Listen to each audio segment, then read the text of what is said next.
contemplating whether or not I'm going to do what I was thinking about doing, but I'm just curious. And if you don't want to say, that's fine. But how many people here are packing?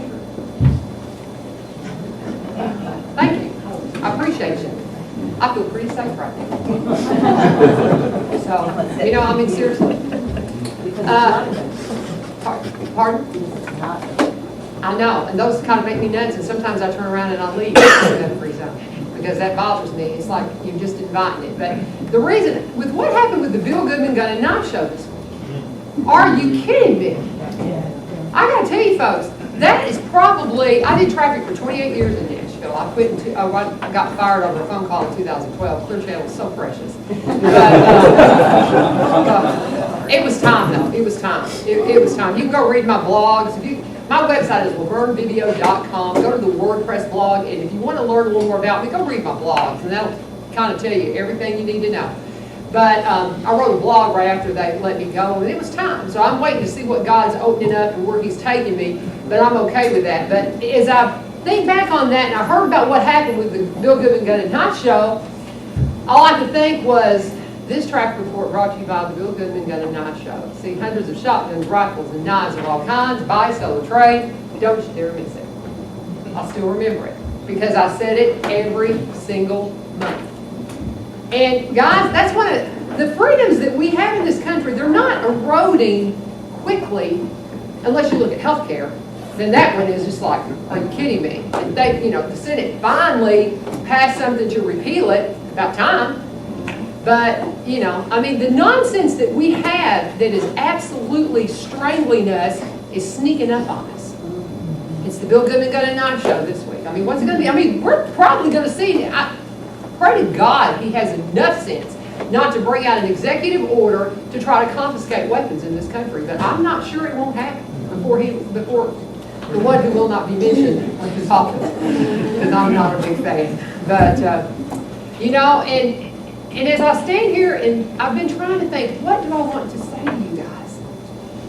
And I was talking to Chris, and he said exactly the thing that was on my heart to say. When you look at me, guys, as I love y'all, because y'all are the ones on the ground getting it done, and I applaud you, and I thank you for it.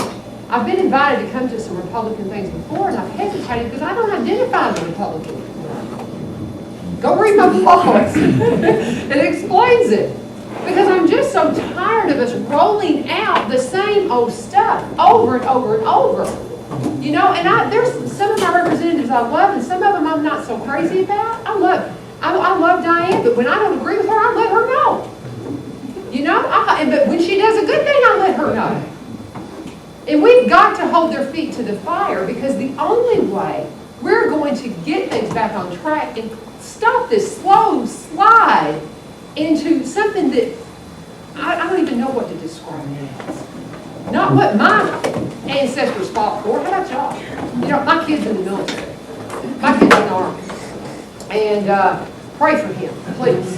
I've got a friend right now that's got a kid in Special Forces that's on the ground. And I can't imagine what they're doing, especially with the commander-in-chief we've got right now. Pray for them. Pray for them on your knees. Pray for our military. Because the ones that are over there fighting with their hands tied, and then my kid, he's a regular old Joe, he's infantry, if they deploy them, it's going to take a miracle to get them back alive, because they're not letting them go in and do what they need to do. So, and my kid's got 3 more years. Pray for my son Jedediah and all of those military, anybody that's got military family. I mean, lift them up, because they're fighting themselves right now, in a way. But as I think about what we have in front of us, all I know is we can do is the best we can do, and the best we can do is be who we were called to be. Just like I was talking to Chris, before I'm anything, I'm a Christian. I'm a follower of Jesus Christ, and I put that out first and foremost. Everything that I am politically is because of who I am spiritually. And I'm not ashamed of that. I won't candy coat it. I won't qualify it. I've heard so many the political leaders that I've heard say, I'm a Christian, but I don't wear it on my sleeve. Well, I wish you'd wear it on your sleeve. I wish you'd write it on your forehead like they told us to. And stand up, because, like it or not, this country was founded on Christian principles. It absolutely was. There's no denying it. Go to a little site called wallbuilders.com. David Barton is one of the finest men I have ever met in my life. And I don't know what happened with his book, here locally at Thomas Nelson. I still don't really understand that. I know the man. He's as honest as the day is long. His stuff that he comes out and rolls out, he shows you the stuff that they wrote in their own handwriting. I don't know how much clearer you can be. We are founded on Christian principles. We are founded on belief in God. Wallbuilders.com is his website. If you want to educate yourself so you can help educate others, that's a really good place to go. But we've got to get back to who we were called to be. And as I was talking to my husband, I said, man, I don't even know what to say. I said, I guess just that I love you guys. Thank you for being active and doing what you do and standing up. And I've been, going back and forth to Texas for the last couple of years until March. And so I missed a lot of things. I always voted. I always stayed engaged because this is my home. I live 5 minutes from here, y'all. I've been in Robertson County since 1992. Okay? I'm with y'all. And so I've been voting with you, but I've been missing some stuff because I've been just running so hard. Well, I'm back. And I don't know what my role is in anything right now. I went this morning and I thought, I have a hard time saying that I'm going to support this person politically because I got to really know you. I was really in favor of Matt Bevin because I got to know him up in Kentucky. I'm so proud of my home state. They finally got something right because, man, they be getting an awful lot wrong. I'm just saying. They've been messing up. And so getting Matt Bevin at the helm was a very good step. Very good step. But I'm ready to really have some people come out of Tennessee that are the Trey Gowdies, man, that are up there making a stink and standing up and being heard. Show me somebody that will go to Washington and turn the stinking tables over. It's time. And I don't mean in a violent way, but I'm saying turn the tables over as to the status quo. The next politician that tells me, well, that's just the way we have to do it. That's the way we have to do it. That's just who's in line. Seriously. Can we please stop doing it the way we've been doing it, because it's taking us to destruction. We're not going to have a country. Where are we going to be in a year, guys? Do y'all see? I had to do a speech at a women's event last night at the Grace Baptist Church, and God bless them. I was so distracted by this, I had a hard time focusing on that, but that was a spiritual thing, and I just am so passionate about what your heart is and what we have to do here, and I keep thinking, a year from now, we may have a new start, we may have a new breath of fresh air where we're all fired up, and we may be going, oh dear God, I may have a kid in Afghanistan in a year. Yeah. Who knows, man? I have no idea what's in store. This next year is important. And so I'm here telling you right now, God used me. I don't know. I don't know what He wants me to do. The one thing I did do this morning is I went on and signed up to work with the Convention of States. That is something that's going to be vitally important in the next year. And we've got to not let it not get distracted by the primary. We got to make sure we get the right person running, period. We've still got time to get the right person on that ticket, y'all. Yeah. Anything you can do that you feel passionate about, pray about it, and then step out and do it. Whatever it may be. If it's going to another state and campaigning and you're where you can do that, then do it. Because unfortunately, by the time it gets to us, sometimes it's already decided. So whatever you got to do to make a difference there, because we've got good candidates that we can put up that can turn this country around. And so do that. But don't forget about this Convention of States. Because that's what's going to get our term limits. That's what's going to get the things that we need done to turn the tables over in Washington to stop this nonsense. And again, as a follower of Jesus Christ, that's what I am first and foremost. And if you go to vet somebody, whoever you support, and I don't want to start throwing names out, but whoever you support, vet them, check them out. It's like, I come from a mixed race family. I've got a lot of people in my family who voted for President Obama just because they were ready for the race stuff. They were like, it's time for to have a black person in the White House. And I got to tell you, when I saw the picture of the Obamas with the Bushes at the front of the White House, it made me cry because of the things that had happened in my family because of race. And it's just so stupid. And I was like, that's such a beautiful picture.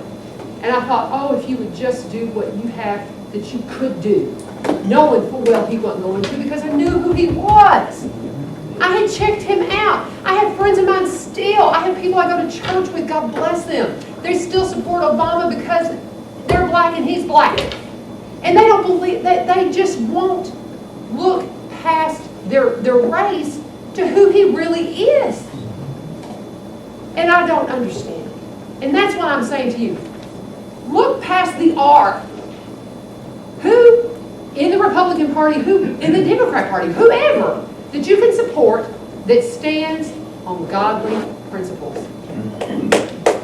That's, I'm telling you, don't vote for them. That's not the person that we need if they cannot say that, hey, I believe that we are a Christian nation. I believe that we are founded on godly principles. You know, I handed these little cards out. I wanted to show you guys. This was from last night. And I did my own little version of Linus, you know. You know, when Linus steps out on the stage at Christmas and he says, lights. The lights get on him. That's my favorite thing from the holidays, that little tribute to the gospel account of Christ, where and there was in the same country shepherds abiding in the field, keeping watch over their flock by night. And lo, the angel of the Lord came upon them, and the glory of the Lord shone round about them, and they were sore afraid.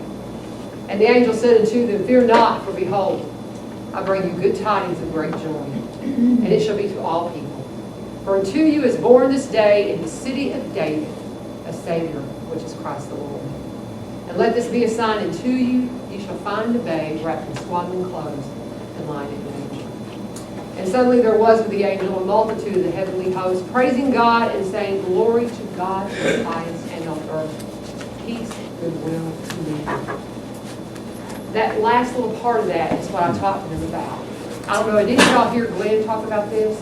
About what the translation being wrong in that very last part of the verse? Anybody hear that?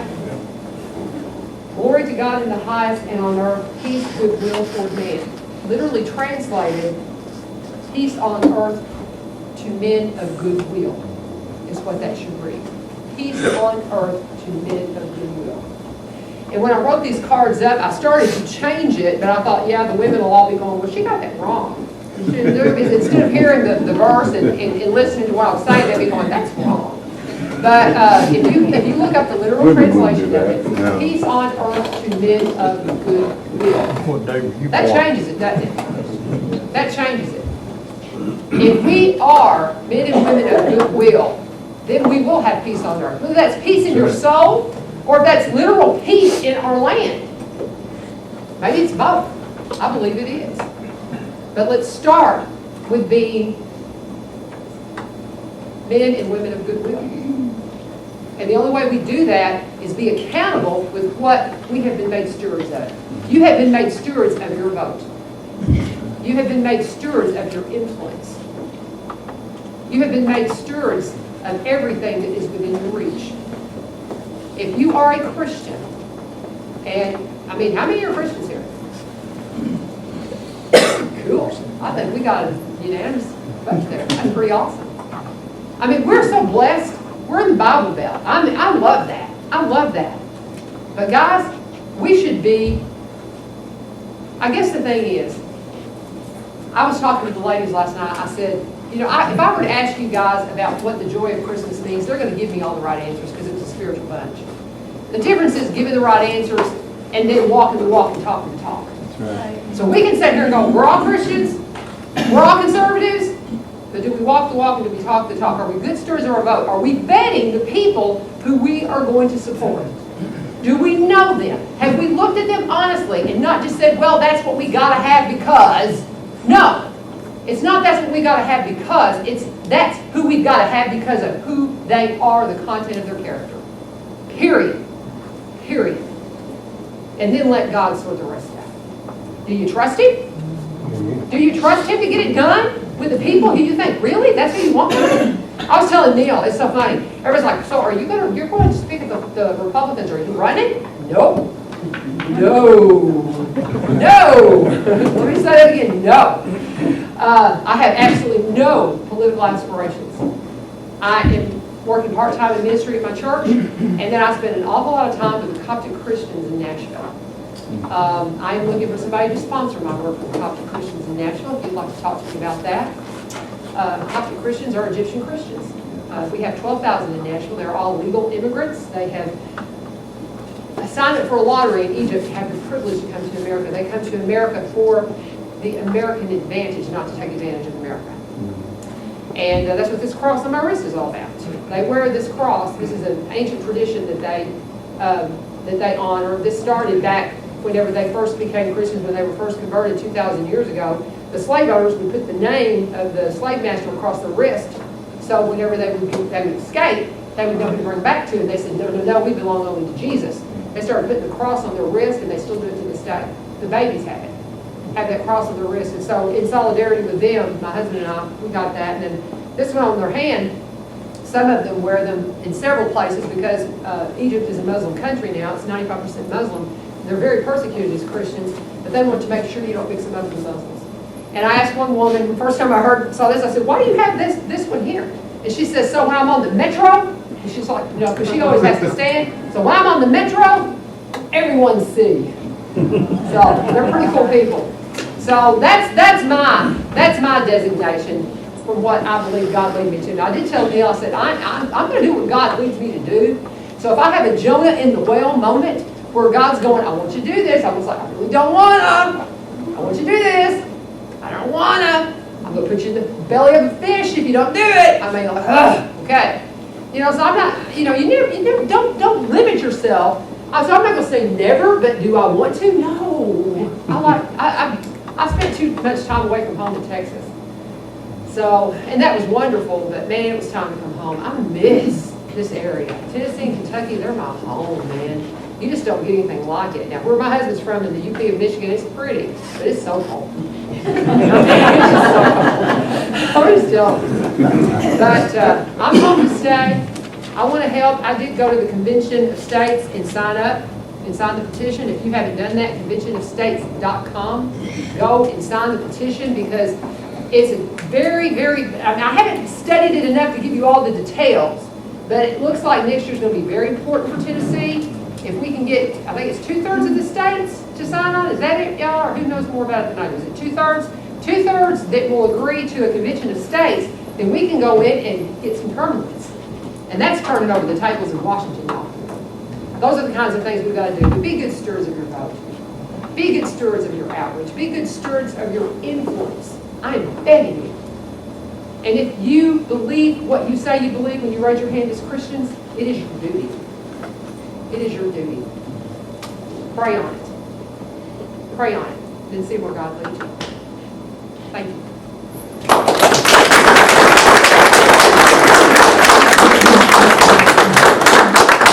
I understand there might be some questions about a friend of mine. So I did work for Glenn Beck for 2 years. He was a friend. Let me get this thing on. Speak to that. His little book here. I'm going to show you mine too. But anyway, mine hasn't sold as many as his. Yeah. Thank you. I appreciate that. This, I'm going to tell you something, guys.